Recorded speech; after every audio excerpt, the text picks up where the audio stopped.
শান্তি। সবাইকে নমস্কার জানাই। শিব বাবা আমাদের সদ্গুরু, আমাদের ঈশ্বর, আমাদের পরম পিতা, তিনি বলছেন ব্যালেন্স রাখলেই ব্লেসিং আসবে।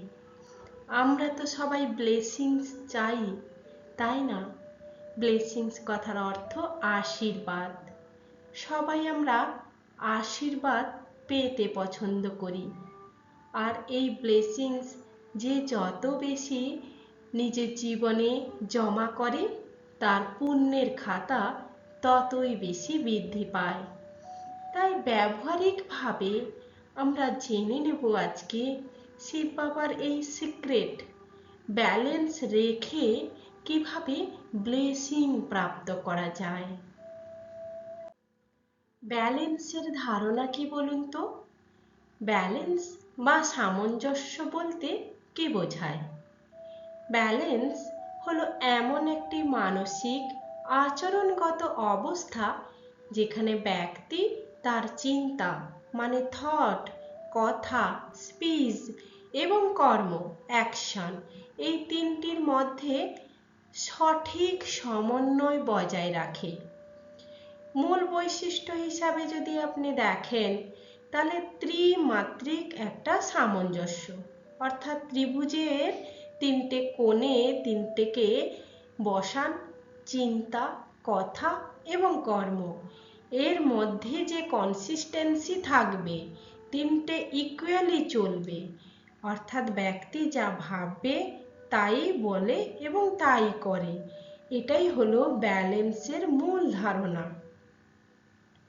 মধ্যপন্থা অনুসরণ, মডারেশন, অতিরিক্ততা, এক্সেসিভ বা ঘাটতি, ডেফিসিয়েন্সি, এই দুটোই আমাদের কিন্তু জীবনে প্রভাব ফেলে। তাই সঠিক মাত্রা, যাকে অপটিমাম লেভেল বলা হয়, সেটা বজায় রাখা। সাথে সাথে পরিস্থিতি অনুযায়ী আচরণ করা, স্থান, কাল, পাত্র দেখে বিবেচনা করে প্রতিক্রিয়া করা। তাই আমাদের গুরুজনরা মনে করিয়ে দিতেন, সব জায়গায় সব কথা বলা উচিত নয়। সময়, স্থান, ব্যক্তির ভিত্তিতে সঠিক প্রতিক্রিয়া করতে হয়। একটু দর্শনের দিকে যদি আপনি বিচার করেন, পাশ্চাত্য দর্শন যেখানে ব্যালেন্স বা সামঞ্জস্যের মূল ধারণা দিতে গিয়ে বলছে মধ্যম মার্গ বা গোল্ডেন মিন নীতির অনুসরণ করা, যেখানে ব্যক্তি জীবনের প্রতিটি ক্ষেত্রে চরম পন্থা, যেটা এক্সট্রিম যে পোর্শনটা, তাকে এড়িয়ে একটা সুষম যুক্তিসঙ্গত পথ অনুসরণ করে। অ্যারিস্টটলও তার নীতিশাস্ত্রে গোল্ডেন মিনের ধারণা উপস্থাপন করেন। প্রতিটি গুণ দুটি চরম অবস্থার মাঝামাঝি অবস্থান করে।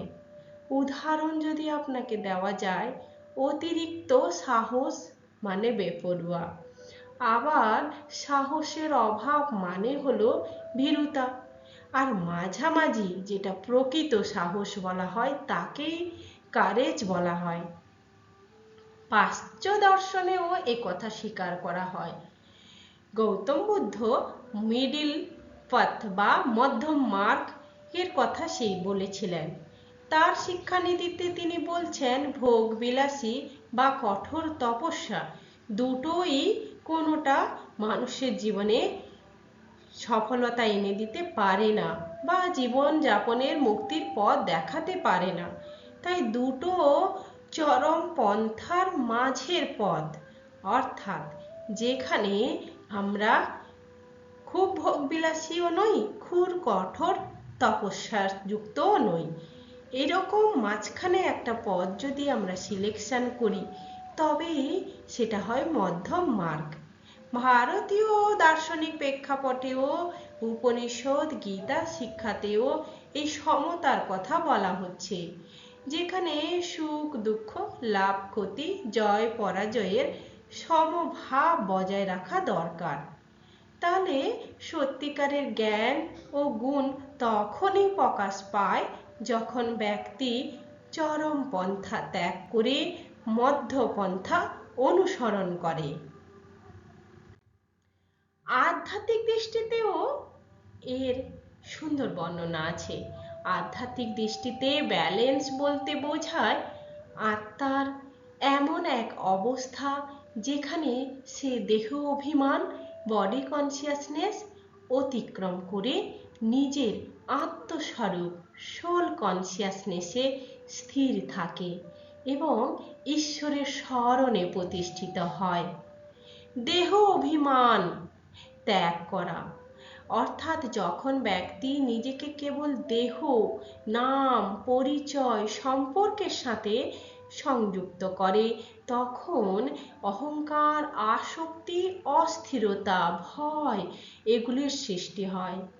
অপরদিকে আত্মা যখন স্বরূপে স্থিত হয় তখন তার অহংকার হ্রাস পায়, মানসিক স্থিরতা বৃদ্ধি পায়, আর সর্বোপরি ঈশ্বরের স্মরণ, গড কনসিয়াসনেস, ঈশ্বর স্মরণ বা ধ্যানের মাধ্যমে আত্মা আভ্যন্তরীণ শান্তি ও শক্তি অর্জন করে।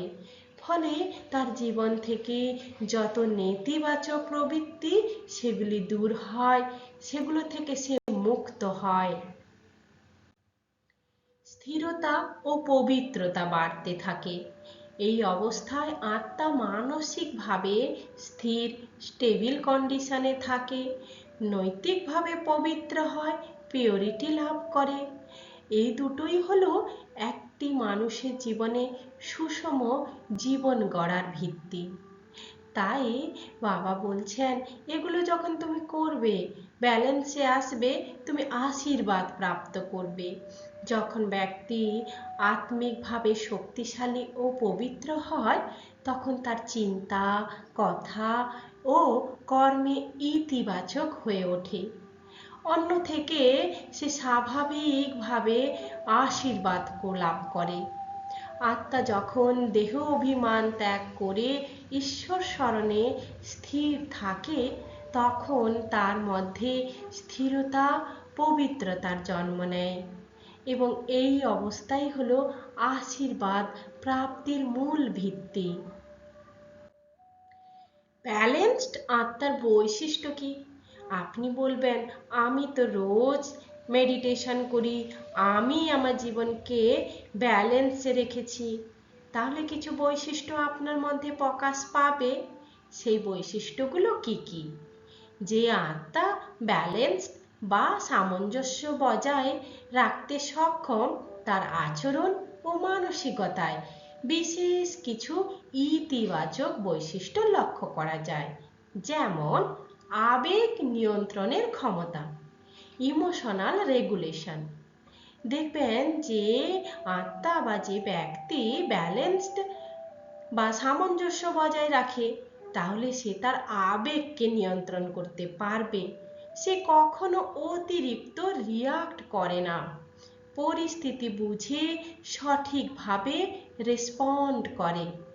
রিয়াক্ট নয়, রাগ, ভয় বা উত্তেজনার উপর নিয়ন্ত্রণ রাখতে পারে। 2 নম্বরে বলা হচ্ছে পরিস্থিতি নিয়ন্ত্রণে দক্ষতা বাড়ে, সিচুয়েশনাল কন্ট্রোল সে করতে পারে। যে পরিস্থিতিতে সে থাকুক না কেন তার নিয়ন্ত্রণ থাকে। প্রতিকূল অবস্থাতে সে স্থির ও সচেতন থাকে, সমস্যাকে সমাধানের দৃষ্টিতে দেখে। তেমনি ইতিবাচক প্রভাব ও আশীর্বাদ প্রাপ্তি হয়। যেমন বলা হচ্ছে যে পজিটিভ ইনফ্লুয়েন্স এবং ব্লেসিংস প্রাপ্ত করবে সেই আত্মা কেমন হবে? শান্ত হবে, সুষম আচরণ তার অন্যদেরকে সে প্রভাবিত করবে, অন্যদেরকে তার প্রতি আকর্ষণ করবে, সম্পর্ক হবে মধুর ও স্থায়ী। ফলে এগুলি তার কাছে আশীর্বাদ রূপে লাভ করবে। আত্মনিয়ন্ত্রণ ও স্থিরতা, সেলফ কন্ট্রোল অ্যান্ড স্টেবিলিটি, সিদ্ধান্ত গ্রহণে ধৈর্য ও বিবেচনা বজায় রাখবে সে। যে কোনো সময় যে কোনো পরিস্থিতিতে সে ধৈর্যতার সাথে সিদ্ধান্ত নেবে, বিবেচনা করবে। আবেগের পরিবর্তে সে কি করবে? যুক্তি ও মূল্যবোধ অনুসরণ করবে। তাহলে ব্যালেন্সড আত্মা হলো এমন এক সত্তা যা আবেগ, চিন্তা ও আচরণের নিয়ন্ত্রণ ও স্থির থেকে জীবনের প্রতিটি পরিস্থিতিতে ইতিবাচক ফল ও আশীর্বাদ অর্জন করে। আপনি ভাবুন, আপনি কি ব্যালেন্স আত্মা? তাহলে এগুলো আপনার কাছে সহজ হবে। রাজযোগ মেডিটেশনের মাধ্যমে ব্যালেন্স অর্জনের উপায়। যে রাজযোগ মেডিটেশন করে না বা যোগের মাধ্যমে এখনো নিজেকে ব্যালেন্সে আনতে পারেনি, তাকে কিভাবে সে তার ব্যালেন্সকে বাড়াতে পারে? রাজযোগ মেডিটেশন কিভাবে সে প্রয়োগ করতে পারে? প্রথমত, আত্মস্মৃতি, সেলফ রিয়ালাইজেশন। প্রথম ধাপ হলো নিজেকে দেহ নয়, আত্মা হিসেবে অনুভব করা। ভাবনাতে ভাবা, আমি একটি শান্ত, আলোকময় আত্মা। এতে দেহ অভিমান কমে, মন ধীরে ধীরে স্থির হয়। আর আমি যখন আত্মা, আমার পিতা পরমাত্মা, তাকে স্মরণ করা, পরম পিতার স্মরণে নিজেকে নিয়োগ করা, কানেকশন উইথ সুপ্রিম সোল। যখন নিজের মনকে পরম পিতার দিকে যুক্ত করা হয়, তখন ভাবনার মধ্যে কে আসে? আমি পরম পিতার সন্তান, তার থেকে আমি জ্ঞান, গুণ, শক্তি নিচ্ছি। এতে আত্মা শক্তিশালী হয়, ভেতরের অস্থিরতা দূর হয়। এরপরে দেখুন চিন্তা নিয়ন্ত্রণ, থট ম্যানেজমেন্ট। রাজযোগের মূল হলো সচেতন চিন্তা, অপ্রয়োজনীয় চিন্তা বন্ধ করা, নেতিবাচক চিন্তাগুলোকে পরিবর্তন করে নেওয়া ইতিবাচক চিন্তায়। তাই এখানে প্র্যাকটিসই হলো যত অপ্রয়োজনীয়, যত নেগেটিভ চিন্তাগুলো আসছে তাকে পজিটিভে ট্রান্সফর্ম করা। ফলে আবেগ আপনার ব্যালেন্সে হয়।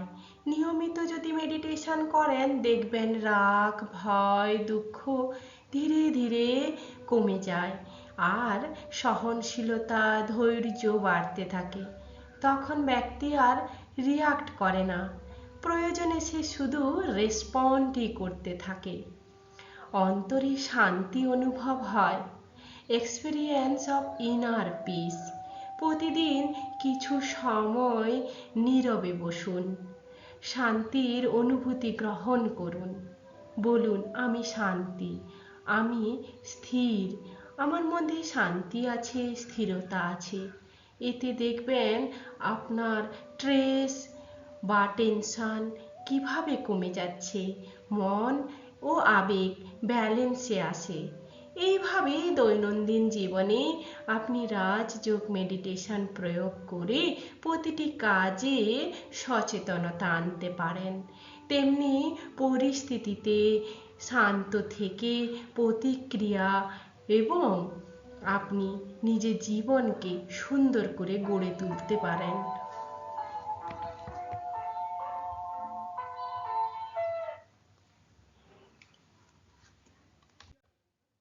ফলাফল কি পাবেন তাতে?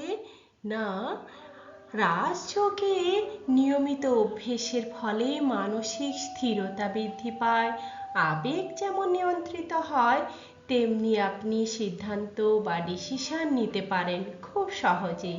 স্ট্রেস কমে যায়, স্বাভাবিকভাবে ব্লেসিংস প্রাপ্ত করা যায়। তাই রাজযোগ মেডিটেশন আত্মাকে শক্তিশালী করে, আর শক্তিশালী আত্মাই জীবনে ব্যালেন্স ও শান্তি বজায় রাখতে পারে। তাই আত্মা যতক্ষণ শক্তিশালী না হচ্ছে, তাই শান্তিও স্থায়ী হয় না।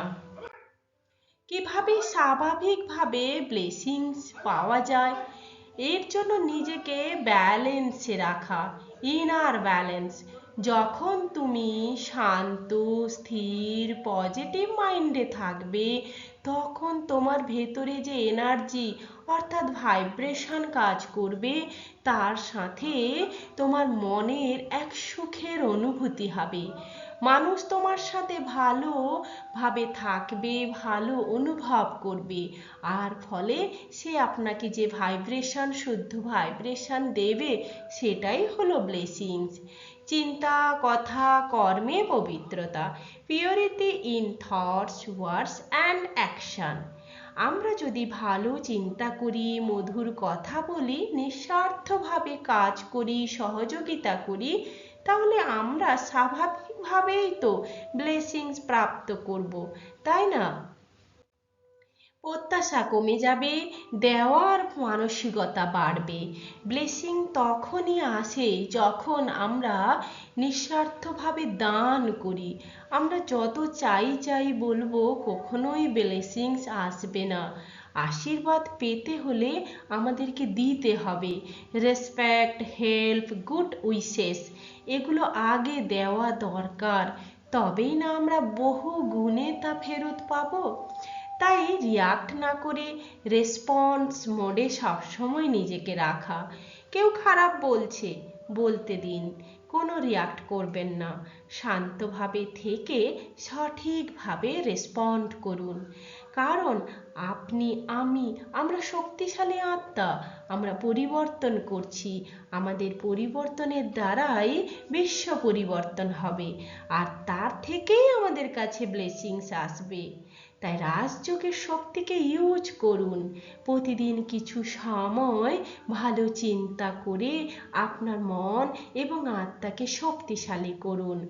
ফলে আপনি নিজেই নিজের উপরে ব্লেসিংস করবেন। ক্ষমা এবং সহনশীলতা, ফরগিভনেস অ্যান্ড টলারেন্স। যারা সহজে ক্ষমা করে তারা সহ্যও করতে পারে। তাই প্রতিটি মানুষের স্বাভাবিক যে গুণ, সেই স্বাভাবিক গুণগুলোকে অ্যাকসেপ্ট করে তার অস্বাভাবিক কোনো আচরণকে ক্ষমা করুন। তাতেই সেই আত্মা দেখবেন আপনাকে কিভাবে ব্লেসিংস পাঠাচ্ছে। সত্য ও সরল জীবনযাপন, ট্রুথ অ্যান্ড সিম্পলিসিটি। সরল এবং স্বচ্ছ ব্যক্তি সবার পছন্দ। যে সদা সর্বদা সত্যের পথে থাকে, তাকে কে না চায়? তাই সবার বিশ্বাস অর্জন করতে গেলে আপনাকে আগে সত্যের পথ অনুসরণ করতে হবে। বিশ্বাস, সম্মান, ব্লেসিংস সব প্রাপ্ত করা যাবে যখন তুমি নিজেই শান্ত, পবিত্র ও ব্যালেন্স হয়ে যাবে। তখন তোমার জীবনে ব্লেসিংস আকর্ষণ করতে শুরু করবে। এভাবেই আমরা রোজ নিয়মিত অপরকে ব্লেসিংস পাঠাই, গুড উইশেস পাঠাই। যাকে বাবা বলেন শুভ কামনা, শুভ ভাবনা দাও, তাতেই তোমার কাছে ব্লেসিংস অর্থাৎ আশীর্বাদ তোমার ঝুলিতে জমা হবে। ওম শান্তি।